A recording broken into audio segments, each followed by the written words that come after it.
Untuk mendukung suksesnya pemilu serentak Februari 2024 dan Pilkada November 2024, Disduk Capil Kabupaten Gianyar telah melakukan rekapitulasi progres perekaman kartu tanda penduduk elektronik (eKTP) bagi pemilih pemula di Kabupaten Gianyar pada 2023-2024.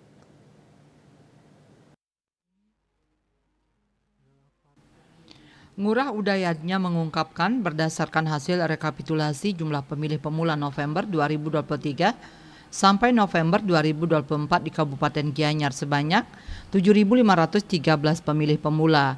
Dari rekapitulasi tersebut, jumlah pemilih pemula yang sudah melakukan perekaman eKTP sampai 30 November 2023 sebanyak 82 orang.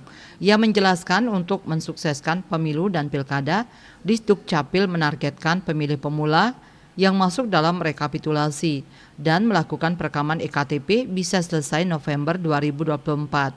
Ngurah Udayatnya memaparkan untuk memperlancar pelaksanaan perekaman eKTP, pemilih pemula tersebut Disduk Capil Kabupaten Gianyar telah berkoordinasi dengan Dinas Pendidikan Provinsi Bali. Ini untuk memudahkan akses masuk ke SMU dan SMK di Kabupaten Gianyar dan memudahkan proses perekaman eKTP pemilih pemula yang memasuki usia 17 tahun.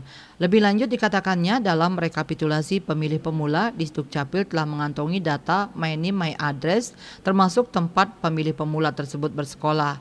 Petugas Disduk Capil terus bergerak ke sekolah-sekolah untuk melakukan perekaman eKTP. Diperkirakan sampai Februari 2024 ada 5.000 pemilih pemula yang memasuki usia 17 tahun dan akan melalui proses perekaman eKTP. Menurut Kadisduk Capil, selain penanganan pemilih pemula dalam data pemilih tetap DPT, masih banyak tercantum warga Gianyar yang sudah meninggal.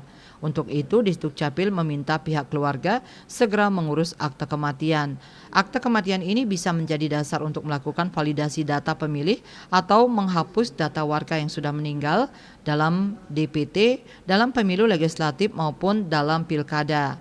Diperkirakan ada ratusan warga Gianyar yang masih tertera di DPT di 7 kecamatan karena pihak keluarga belum mengurus akta kematian. Wirnaya Bali Post melaporkan.